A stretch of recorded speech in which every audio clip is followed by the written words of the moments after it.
प्रभु तेरी वाणी जीवन की रोटी, नैनों की ज्योति अंधेरा मिटाती।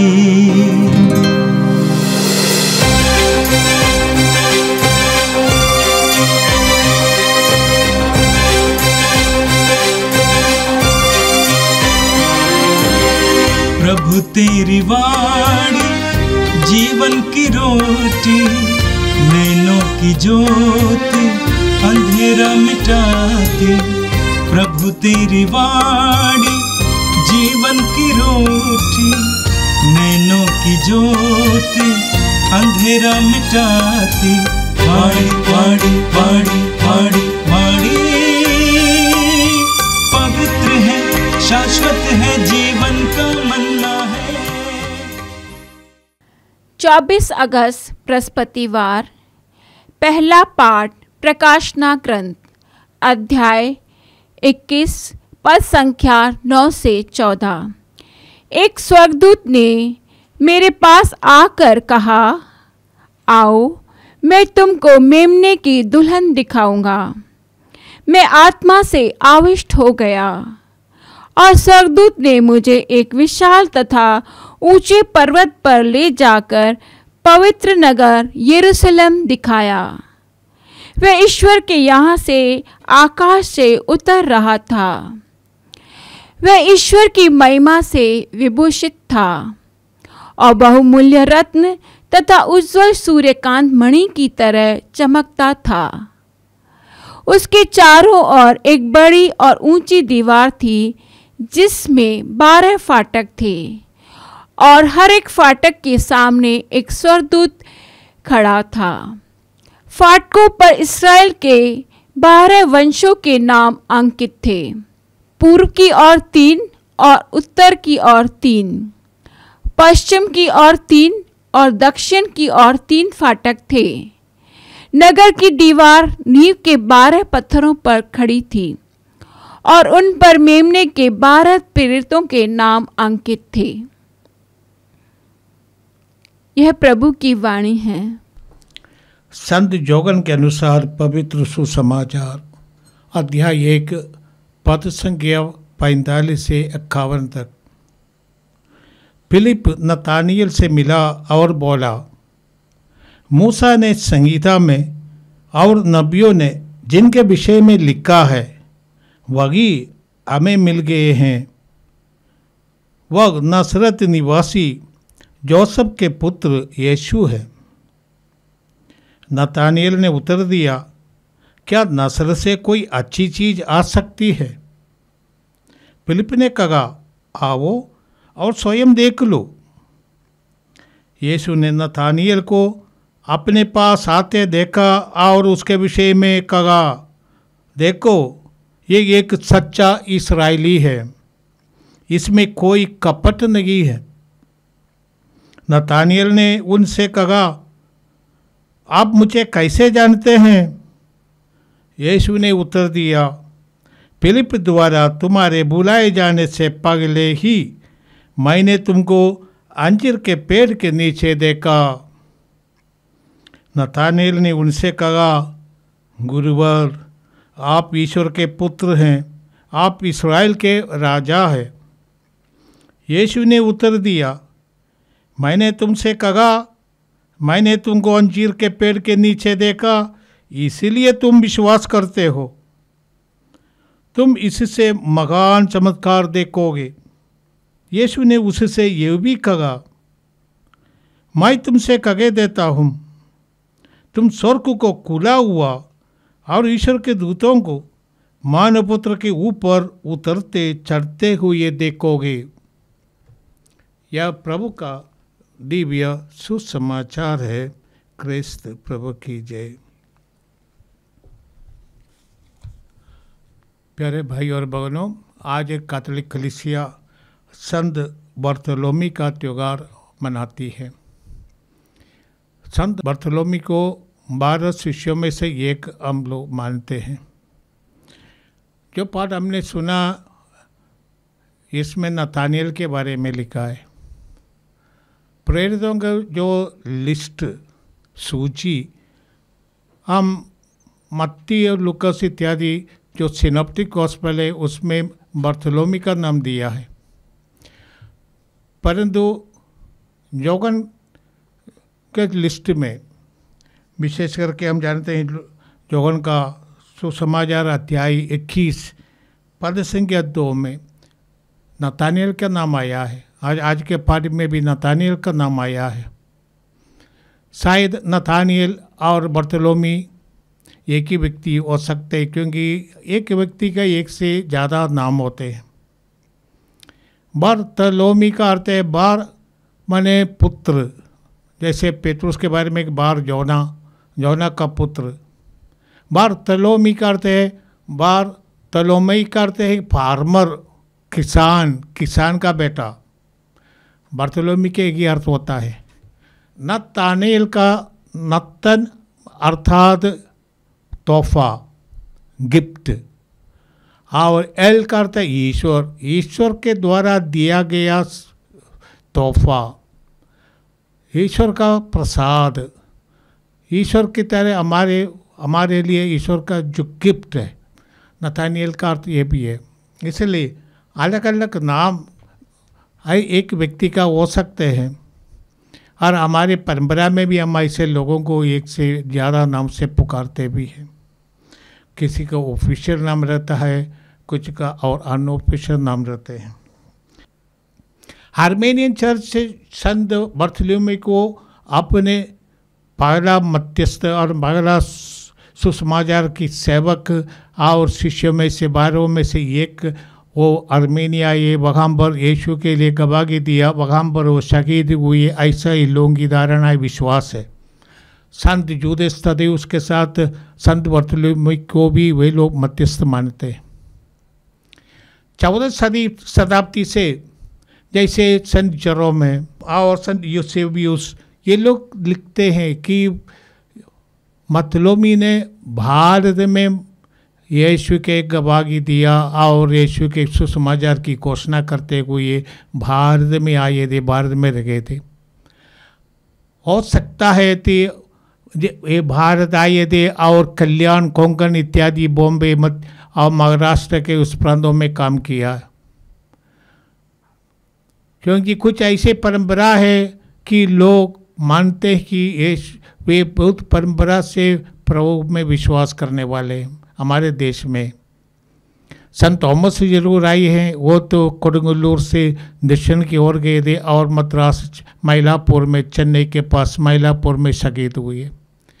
प्रेरितों का मौत इसलिए है, कलीसिया में प्रेरितों का मौत इसलिए कि जैसे आज के प्रथम पाठ में हमने सुना है, जो नए कलीसिया, जो नया जेरूसलम का प्रतीक, जो प्रकाशन ग्रंथ के अध्याय 21 में पहला पाठ में हमने सुना, वो ऊपर से उतरी हुई स्वर्ग से उतरी हुई नया जेरूसलम, ये विश्वासियों का समुदाय है, कलीसिया है, और ये असल में यीशु है। ये नया जेरूसलम और ये नई सृष्टि, ये संसार का अंत में सब जो सृष्टि नवीन किए जाएंगे, और ये यीशु के प्रतीक है, कलीसिया का प्रतीक है। और हमने सुना है कि उसमें का नींव 12 स्तंभों पर है, 12 स्तंभ पे प्रेरितों का नाम लिखा हुआ है। हमारे विश्वास का आधार प्रेरितों के गवाही है। हमने यीशु को देखा नहीं, यीशु के बारे में जो कुछ हम जानते हैं अब ये सब प्रेरितों की गवाही से हम जानते हैं। सुसमाचार लिखे प्रेरितों ने लिखा है, यीशु ने तो नहीं लिखा। यीशु ने जो कुछ कहा प्रेरितों ने लिखकर हमको दिया है। ये प्रेरितों ने अपने रक्त बहाकर, अपने खून देकर, अपने प्राण निछावर करके ये प्रमाणित किया कि यीशु नासरी ईश्वर का पुत्र ये मृतकों में से जीवते हैं और आम उनके गवाह है। इसलिए हमारा विश्वास का आधार प्रेरितों का विश्वास है। इसलिए प्रेरितों का महत्व रहता है, और प्रेरितों की परंपरा की महत्व रहता है। हर एक कलीसिया प्रेरितों से जुड़े रहते हैं। आजकल कुछ लोग ऐसे हैं प्री चर्च बना देते हैं, कुछ लोग मिल जाते हैं, अपने को पास्टर बना देते हैं और कहते हैं हम ये कलीसिया है वो कलीसिया है, परंतु उसका कोई नियम नहीं है। और आधार तो है प्रेरितों से हमारा जो कनेक्शन है, जो हमें परंपरा से मिली है और ये अभिषेक से मिले हैं। हाथ रख कर प्रेरित अपने उत्तराधिकारी को अभिषेक देते हैं, वो परंपरा से आए हैं, इसलिए प्रेरितों का महत्व रहता है। जो आज के सुसमाचार में हमने सुना है, बर्थोलोमेव के जो बुलाहट है उसके बारे में हमने सुना। यीशु को देखकर यूहन्ना बपतिस्ता ने कहा था, देखिए ईश्वर का मेमना जो संसार के पाप हरने वाला है।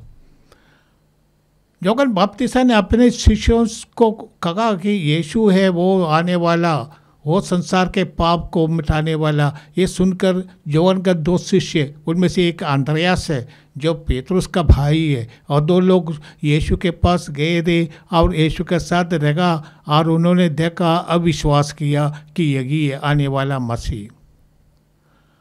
अंद्रयास का दोस्त है फिलिप, और फिलिप को भी अंद्रयास ने आकर अपने भाई सीमोन पेतरुस से भी कहा, हमें मुक्तिदाता मिली है, हमें वही मिला जिनके बारे में मूसा ने अपने संहिता में लिखा है, नबियों ने घोषणा की है और सारे इस्राएल प्रतीक्षा करते हैं, वही अभिषिक्त, वही मसीह जिन्हें हमें मिला है। फिलिप ने जाकर अपने दोस्त नतानियल से कहा, जैसे आज के पाठ में हमने सुना है, फिलिप को यीशु ने चुना था, मेरा अनुकरण करो, और फिलिप ने मान भी लिया, यीशु का वो शिष्य बन गया।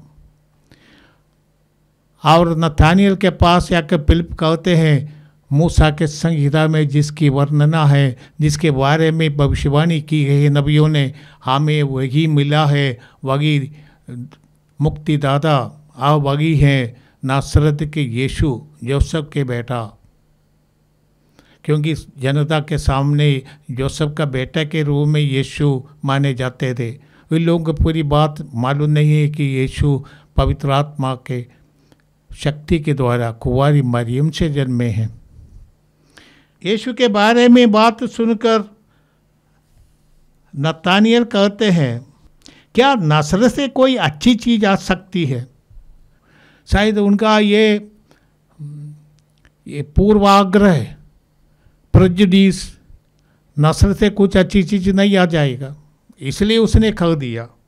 फिर जो तैयार हो गया तब फिलिप ने कहा, आओ और स्वयं आपको देख लो, यीशु से मिलो।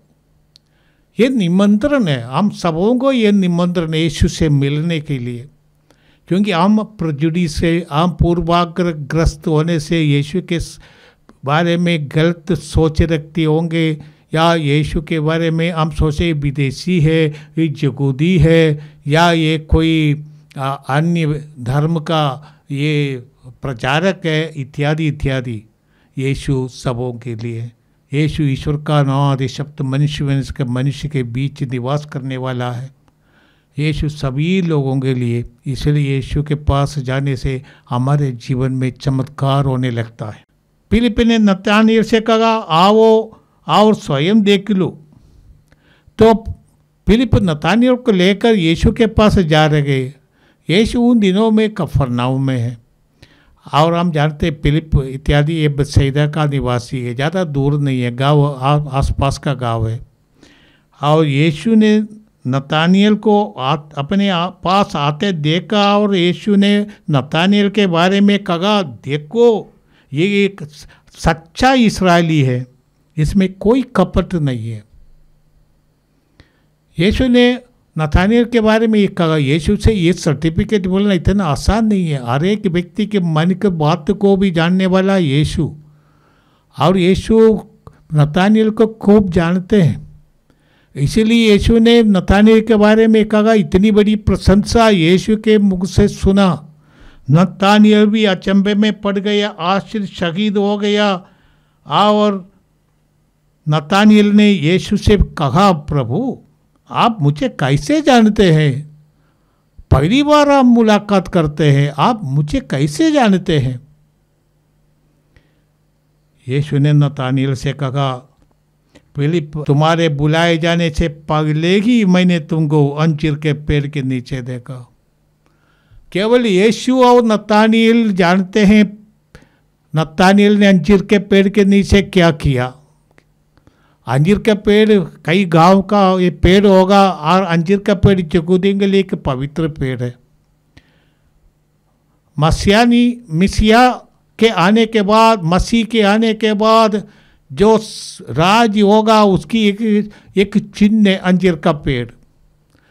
जो शलोम, शांति, जो वैभव और समृद्धि, जो मसीह के आने के बाद जो राज्य की स्थापना होगा, एक उसका प्रतीक है अंजीर का पेड़ यहूदियों के लिए। परंतु उस अंजीर का पेड़ जो प्रतीक है और नतानिएल के बीच क्या रिश्ता है, ये तो हर एक अपनी अपनी अनुमान लगा सकते हैं। परंतु नतानिएल ने अंजीर के पेड़ के नीचे बैठ के कुछ किया होगा या कुछ सोचा होगा, मालूम नहीं है, परंतु यीशु उसको जानते हैं। और इसीलिए यीशु ने उनसे कहा, अंजीर के पेड़ के नीचे तुम बैठे थे, तुमने क्या किया मैं तुमको तभी से जानता हूँ। और ये नतानिएल के लिए ये तो एक खुलासा है। वो समझ गए कि ये व्यक्ति साधारण व्यक्ति नहीं, यीशु एक साधारण गुरु नहीं। इसलिए नतानिएल ने सबसे पहले विश्वास की घोषणा की। ये शायद सुसमाचार में सबसे पहली विश्वास की घोषणा नतानिएल के मुख से आया। उसने कहा, गुरुवर, राबाई, ये गुरु, आप ईश्वर के पुत्र हैं, आप इस्राएल के राजा हैं। ये उनका विश्वास की घोषणा है। यीशु के पास आने से लोग समझ लेते हैं यीशु साधारण एक शिक्षक नहीं, साधारण गुरु नहीं। हमारे देश में तो कई हजारों गुरु हैं और बहुत लोग गुरुओं को मानते हैं, गुरु के पास जाते हैं, गुरु की शिक्षा सुनते हैं। और कभी कभी सुनते हैं जिस गुरु की हम पूजा करते थे, आदर करते थे, अभी वो जेल में। ऐसे गुरु है, ये तो एक पेशेदार गुरु। यीशु एक ऐसा गुरु नहीं। ये नतानिएल समझ गई है।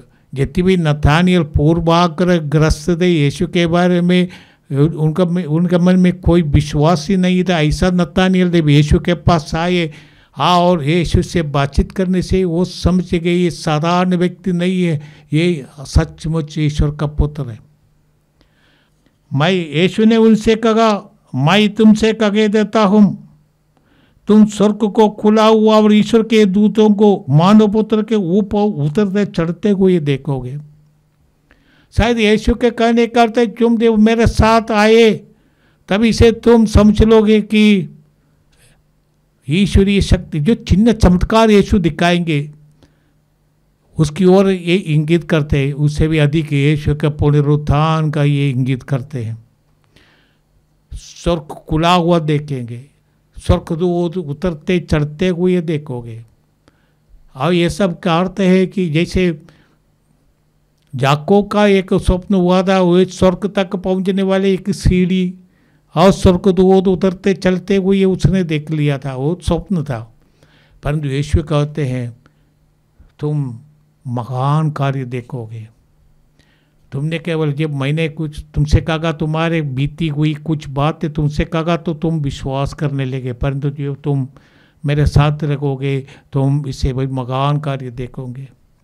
विश्वास करने वालों के जीवन में महान कार्य होते रहते हैं। जितना हम विश्वास में बढ़ेंगे और हम प्रभु के साथ जुड़ जाएंगे, हम अपने जीवन में और समाज के जीवन में महान कार्य देखेंगे। हम यीशु को गहराई से समझने लगेंगे। ये विश्वास का वरदान है। जितने हम यीशु को जानेंगे उतने हमारे जीवन में महान कार्य होते रहेंगे। हर एक विश्वासी जो यीशु से जुड़े हैं, यीशु के संपर्क में आए, यीशु को अपने जीवन में कार्य करने की जब हम मान्यता देते हैं, यीशु को हमारी परमिशन की ज़रूरत है हमारे जीवन में कार्य करने के लिए। जब हम यीशु को अपने को समर्पित करेंगे, हमारे जीवन में इतना महान कार्य यीशु करेंगे। और कहा इससे भी महान कार्य तुम देखोगे। हर एक विश्वासी के लिए ये वरदान है। आइए हम प्रार्थना करें। हे प्रभु, हम धन्यवाद देते प्रेरितों के गवाही के लिए, क्योंकि हम यीशु के बारे में इस प्रेरितों के गवाही से ही जानकारी प्राप्त करते हैं। ये प्रेरितों ने अपने जीवन अर्पित कर दिया, यहाँ तक वो शहीद हो गए इस बात की सच्चाई की स्थापना के लिए कि यीशु मृतकों में से जी उठते हैं और हमने उनको देखा है। हे प्रभु, हमें विश्वास का वरदान दे, किसी प्रकार के पूर्वाग्रह से नहीं। ये सब पूर्वाग्रह हमारे जीवन से मिट जाए। हम सच्चाई के खोज करते आओ तुझे पा ले। आओ जितना हम तुझसे गहराई से जुड़ जाएंगे, जैसे तुमने कहा दाखलता और डालियों का दृष्टांत के द्वारा हम फलेंगे फूलेंगे। यीशु की शक्ति हमारे जीवन में प्रकट होने लगेंगे। यीशु का चिन्ह चमत्कार करने की जो कृपा हमें प्राप्त हो जाएंगे। ये प्रभु, तेरे इस महान कृपा के लिए धन्यवाद देते। आज संत बरतुलोमी के त्योहार के इस पुण्य अवसर पर हम सारी कलीसिया के लिए प्रार्थना करते हैं। तेरी कलीसिया प्रभु जो स्वर्ग से उतरी हुई वो नए जेरूसलम बन जाए। हर प्रकार का अंधकार और दुष्टता और हर प्रकार की बुराई से वो मुक्त हो जाए। तेरी कलीसिया हे प्रभु वो चमकते रहे, जैसे तुमने कहा पहाड़ पर बसा हुआ नगर छिप नहीं सकता। हे प्रभु, हम अपनी कलीसिया के लिए, विश्वास समुदाय के लिए, ये नवीनता के लिए तुझे धन्यवाद देते हैं। प्रभु, हमें आशीष दे कि हम विश्वास में बढ़ते जाए। ये प्रार्थना हम करते हैं हमारे प्रभु क्रिस्त के द्वारा, आमीन। प्रभु तेरी वाणी जीवन की रोटी, नैनों की ज्योति अंधेरा मिटाती।